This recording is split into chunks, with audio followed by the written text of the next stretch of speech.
Thank you, Chris. And once again, thank you very much, everybody, for having me. And thank you for giving up your precious Saturday morning to share in this session. Grateful to Chris for choosing that passage. I didn't know Chris was choosing that passage, but I always love John 15. My local circuit is presently going through another review, and I actually asked that that passage be the framework, if you like, in which we do the review. Because there was a danger of it just becoming loads of facts and figures about chapels and ministers and attendances and so on. And I asked, please, could it have a biblical and theological framework and narrative to it? So we're actually doing the circuit review in the light of Jesus's teaching in John 15, which I think will be a really interesting exercise. So there we go. That's a little thank you for that. And actually, I'll mention John 15 a bit later on. But we're here this morning to think about habits of growth. And in this, I will draw on some of my work and thinking around holy habits. Don't worry, this won't be an endless commercial for it, but I will refer to it from time to time. In a moment, I'm going to screen share a little PowerPoint. And again, please don't worry, this is not going to be death by PowerPoint. In each of our 3 sessions, I will do some very short quick-fire input, but the bulk of each session will be conversation. Within each session, I'm going to put 3 questions at intervals, and we will explore those mainly in small little buzz groups, occasionally perhaps in plenary all together, as we think about today 3 habits for growth, namely serving, fellowship, and breaking bread. Here is a text which I hope everybody is familiar with. Fans of the lectionary will have noticed that this is one of the texts for tomorrow. This is the text from which holy habits emerged. In the John 15 text that Chris shared with us, we heard Jesus calling us to be fruitful. Part of our calling as disciples personally is to bear fruit. And part of our calling corporately as church is to bear fruit too. This text here is what John Stott calls Luke's delightful cameo portrait of the early church. The biblical scholar Jimmy Dunn says it's somewhat idealized, make of that what you will, but it is clearly a picture of a very fruitful community. And you can see if you scan the text there, all manner of fruit being borne by those first followers of Jesus.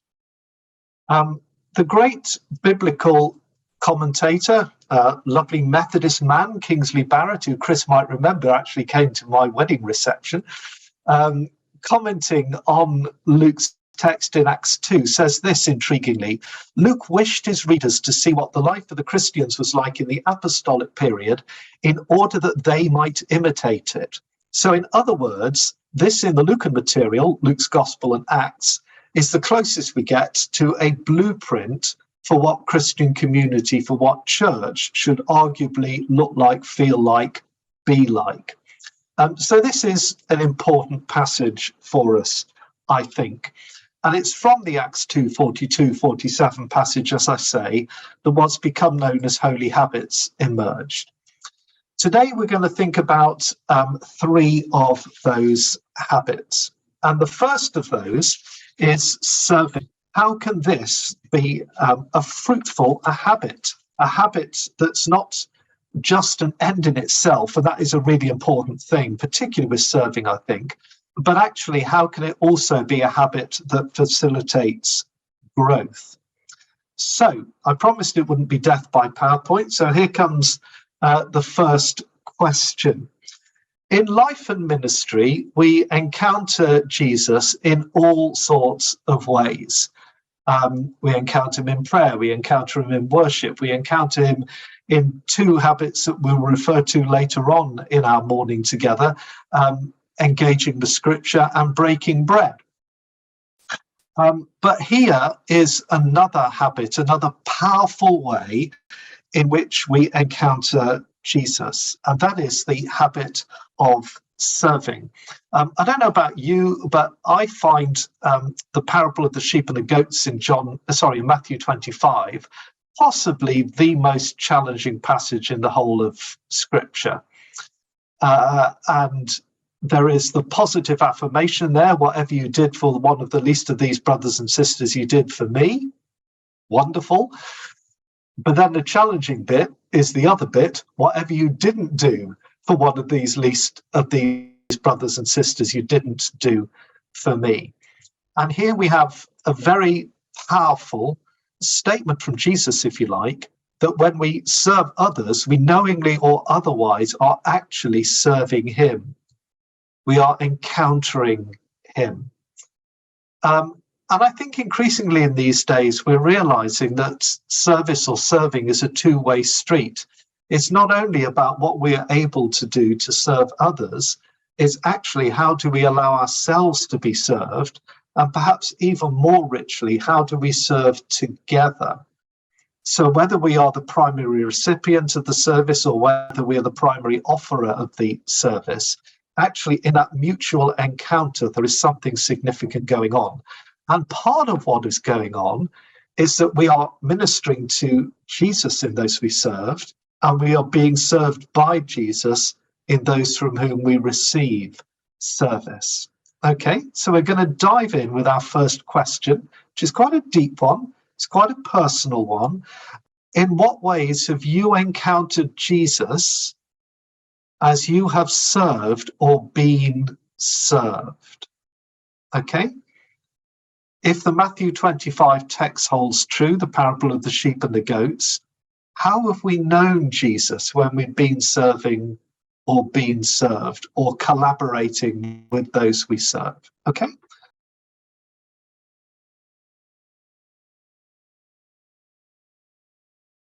I just wonder if anybody, please don't feel compelled to, was there anything that came up in your conversation that struck you about how you've encountered Jesus in the act of serving, either as giver or recipient or collaborator in? Yeah, we were talking about, I had a pastoral visit last year, and this lady was going through a lot of issues and so on. So after our time, when I was about to leave, and she said to me, "Daniel, God is asking me to pray for you. What can I pray for you?" I thought, wow. How interesting. Thank you, Dan. And how did that feel? Was that humbling? Was that joyous? Was that challenging? How did it feel for you? Yeah, I felt a bit of pushback to begin with. Then I felt a little barrier come up. How can I share my own church member my problems? But then again, this is in confidence. I felt that the Holy Spirit was leading her to ask the question. So it was humbling as well as liberating. I'll share something, if that's okay. It was a fair few years ago. I was at a children's group with our youngest daughter. She was about 3 at the time, and we were there. And there was a homeless man walked in and asked the minister there if he could give him a lift somewhere. And he said no. Unfortunately, he got a meeting and he wasn't going to be able to do it. But if he wanted to hang around, then there might be a possibility later. And I felt physically pushed forward. And I said to him, "Well, I can give you a lift." And everyone was sort of saying, "Well, you got your daughter," and all the rest of it. And I said, "No, I'll give you a lift if you like." So I got in the back with our daughter, and I was absolutely terrified that she was going to say something very inappropriate. And this chap got in the front, and he was very cordial. And we spoke at length about different things. And I dropped him off. And as I dropped him off, and I got out his home, basically, all his bags, all his belongings out of the boot. And he said to me, "Tracy, remember, we will meet again. And whatever you do for my brothers and sisters, you do for me." And he had at that point the most startlingly bright face. I've never ever forgotten it. And it has stayed with me. It was such a humbling experience, and I felt so privileged. It made me sort of it really pulled me up short, actually. And I had to, you know, it was a thing of trust. I'd had to trust that everybody was going to be okay, and that Darcy wasn't going to say anything that was totally inappropriate and upset the apple cart, which she didn't. She never said a word, which was unlike her, because she speaks a lot like her mother. So that's mine. Thank you very much indeed for sharing that story. We will come back in our third session to a story that's not dissimilar. So let me just hold that there, and then we might want to make connections between your story and a story I will share later on this morning. Thank you. I think we've got time for one more comment, if anybody would like to make one. Andrew? Yeah, a couple of afternoons. I'm with a gentleman who's got dementia, you know, the start of it, and it's quite a commitment. I'm a ward and caretaker in a priory, and we got lovely garden facilities. He's been very involved in this priory over the years, and it gives his wife a break, and it's been a real blessing just being with him, and he feels happy and secure.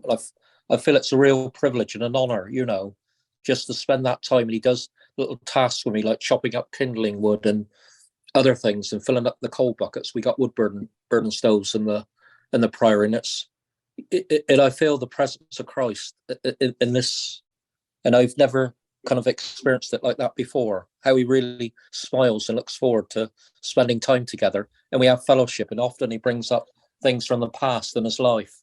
A blessing. He's come from a Christian family and been a Christian ever such a long time, and knows the Bible well. Thank you very much indeed, Andrew. Thank you. And I just think that affirms again this understanding that actually it's when we serve alongside people, whether we are the primary offerer of the service or recipient of the service, that we experience Christ in really profound ways. So thank you all for those comments. A little bit more conversation in just a second. And we'll do this one together, I think, because this is fairly quick fire. And some of you already begun to answer this, I think, in the responses you've just given.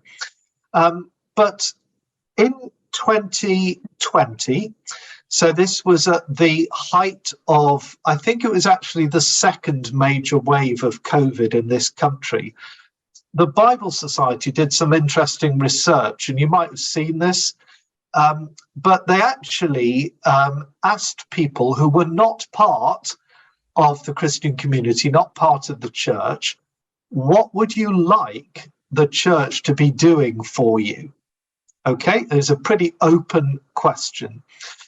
And 2 responses came back that were far and away greater than any of the other responses. The first thing that people said they would like their churches to do for them, perhaps unsurprisingly, was offering the kind of ministry you see on the picture in the screen. Food banks, clothing banks, the basic resourcing of the necessities of life, if you like. The wider community was saying to the church, we appreciate what you are doing for us, providing these services. Please keep on, please do more if you can. That was one of the 2 top responses that came back. The other one I think was quite interesting. Again, perhaps not surprising, but actually the wider community was saying to the church, please, can you be a provider of pastoral care to the community? Now, if you remember the heights of the early waves of COVID, it was very difficult to actually see another human being. You couldn't go to the doctor's surgery. Many other services were reduced or limited access. And people were saying to the churches, please, will you increase what you do in terms of providing pastoral care, particularly at those critical times of illness or bereavement and so on. And I think those 2 needs persist to this day. sadly, we've heard again this week stats around food banks, and there are major economic and political questions as to why we still need food banks. And I think we need to be involved in that debate. But clearly, until those debates are resolved, the provision needs to be made. So I think communities are still looking to churches to play their part in that. But also, this need for pastoral care in the community is ongoing as well. And I think over the years within the churches, sometimes we've allowed a false dichotomy to develop between what we've labelled pastoral work and what we've labelled missional work. And actually, often the most fruitful, to go back to the John 15 language, form of missional work is good pastoral care in the community. Because we live in a very time-poor society when most people struggle to find anybody who will take time to listen to them. Okay, so interesting bit of research there that I think is still valid and still current. But bit of a quick fire question now. Let's just share together what you are doing in terms of your local context, your local churches.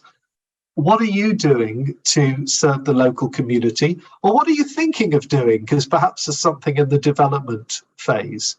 Fire away, just quick fire. Just give us an overview of what's going on. I think in Little Over Methodist, I know they've recently just stopped, but then they were offering the warm space for the local community. And I think it was a lot of selfless work to just have people come and share that space and get something hot to drink and just be in a warm space. But I think what I encountered was some of the people were not struggling in terms of not having food or warmth, but sometimes they just needed someone to talk to. So that space offered them company where they could just come and have someone to chat with. Ruda, thank you very much. And if you've got a copy, the latest copy of the Connection magazine, there's a really great story in there about exactly that sort of ministry. So yeah, there's Chris waving Exhibit A. Yeah, I like the Connection magazine. I think it's one of the better things we produce. So yeah, thank you, Ruda. Other things people are doing, churches are doing? We have a hub on a Wednesday, which is a similar thing, warm space. People can come and read and talk and chat and have coffee. But also in the foyer, we have a recycling centre, which is well used by the community. It's to recycle all the stuff that you can't from the curbside. And, you know, there's all different bins for things and it gets well used. And it's just a service. Brilliant. Thank you, Sandra. And again, that's another kind of lovely connecting, if you like, of two aspects of mission. There's the pastoral aspect there, but there's the care for creation aspect as well in the recycling. So thank you. Other things that people are doing? Basically, in the Priory, where I'm a volunteer and also live there, offering it as a warm place where people can come. Yeah. And so they got the warmth and, especially with the wood burning still, so they're warm during the days, and that they stay there virtually from when we open to when we close, and it's a real blessing to be able to do that. And doing it in my local church, which I belong to as well, they got a warm space as well. Great. Thank you, Andrew. Lovely. Well, maybe just to say, I just thinking that we're trying to get the churches to do follow-ups on funerals. Yes. Bereavement support.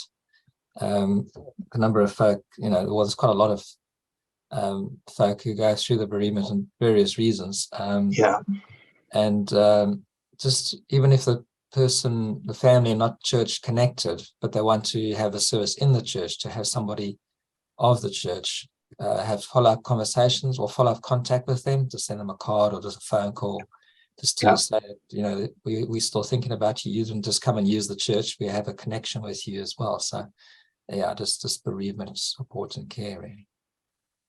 Yeah, thank you, Edwin. I think that is so valuable and so important.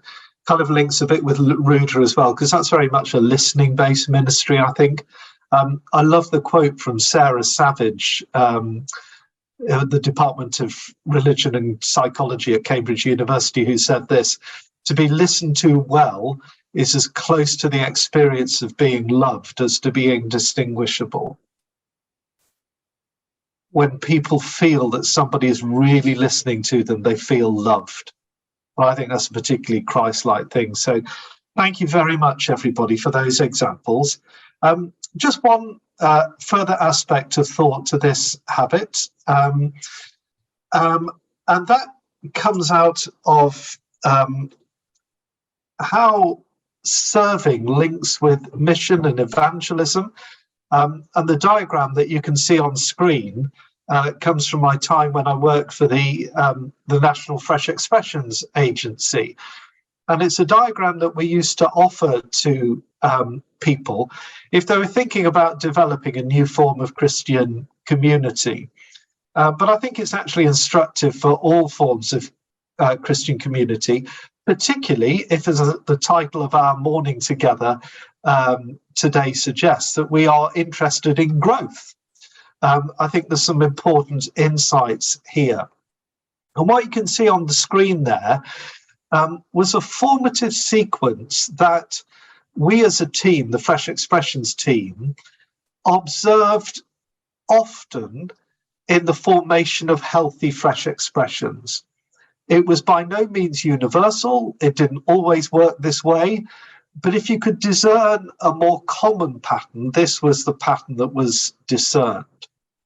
And as you can see, there are several steps in this process to forming Christian community. And I suggest actually these steps we often see in growing existing Christian communities as well. And interestingly, it begins with something we've mentioned a couple of times in the last discussion, listening. And actually taking the time to understand what is it that the people we are seeking to serve really need. A Methodist theologian by the name of Angela Shear-Jones, some of you may know Angie. She has had books published. Sadly, she died some years ago. She said this very challenging thing about service. She said, ministry in the form of service cannot be done to a community by someone who knows what they need. It can only be done with a community by someone who shares their need. And I think that's a really challenging thing. All of us can dream up 15 good ideas before breakfast that on paper may look wonderful, but actually, are they truly what people are needing? Is what we are offering being offered in the right way, in the right spirit? And what Angela is challenging us to do here is, if you like, to take an incarnational approach where we put on the shoes of those we are serving and serve with them in response to whatever need they have. So if our serving is to be fruitful, then I think it needs to begin with a careful process of discerning and listening, and that incarnational step of stepping out of our shoes and into the shoes of those we are seeking to serve with. Then the other challenge, I think, in all of this is, how do we make sure that the service that we are engaged with is distinctively Christian? Another eminent Methodist thinker, Roger Walton, in his book Disciples Together, which is well worth a read if you've not got it or read it, Disciples Together by Roger Walton, he reminds us that we need to be careful not to leave the Christ part out of our Christian service, our Christian mission. He says this: it is in and through mission, and in here Roger's thinking about particularly service-oriented mission. It is in and through mission that we are changed by our encounters with others, for it is often in them that we meet the otherness of God. And Tracy, that might connect a little bit with your story that you told us earlier on.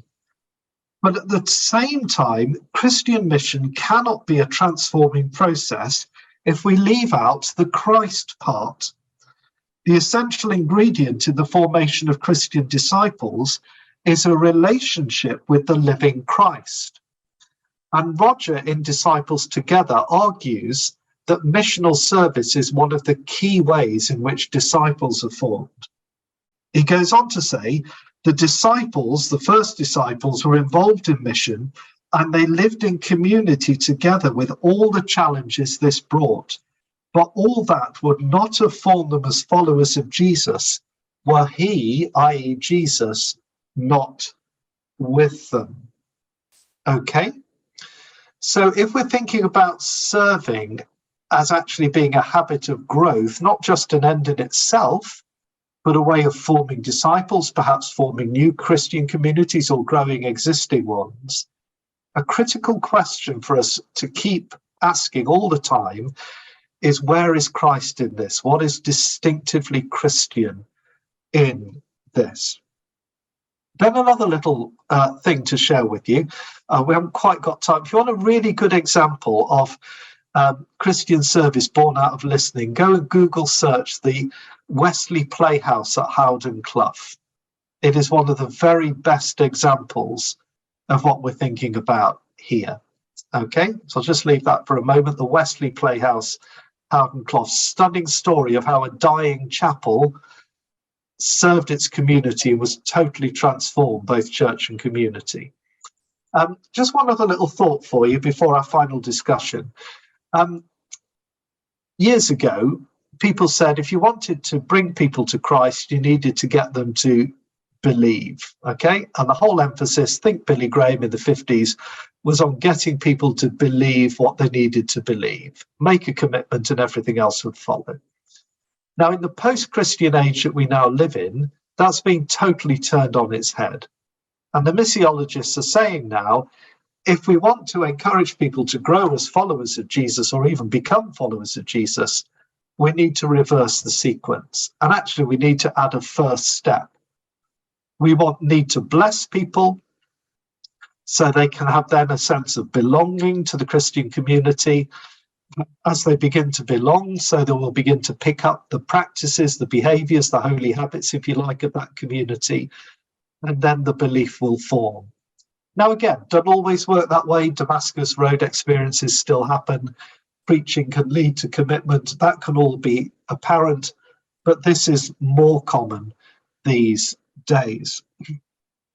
So here's our last little question, and perhaps you can do this in your buzz groups, and then Chris, if you could bring us back in 7 or 8 minutes. Does that sequence make any sense to you? Do you like that? Bless, belong, behave, believe.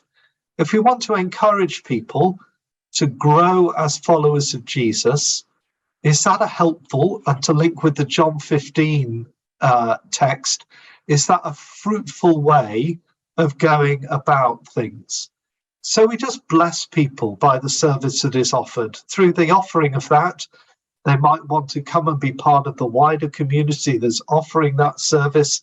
As they do so, they begin to pick up the practices of the community, and then the belief and the faith begins to form. What do you make of that? Please feel free to disagree or to nuance that. But 7 or 8 minutes in discussion groups, if Chris, you could set that up. Bless, belong, believe, behave, believe. Is that a helpful way of thinking about the service that we offer? If part of the aim of the service that we offer is to see new growth. Okay?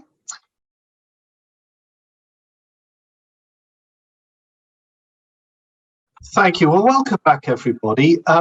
We will come back to this bless, belong, behave, believe sequence actually in our next session.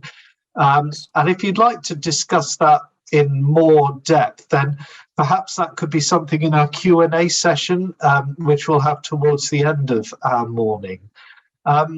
Personally, I do find this helpful. And as I say, in session 2, when we come to think about fellowship, we will come back to that as well. So in a moment, we're going to go into our coffee break. And then when we come back, we will think about our second habit for growth this morning, fellowship, which is another interesting habit to look at. And again, as we will begin the session with, I think it's interesting in the light of what we've been through with COVID in the last 2 or 3 years, how that's impacted our thinking about fellowship, community, togetherness, and so on.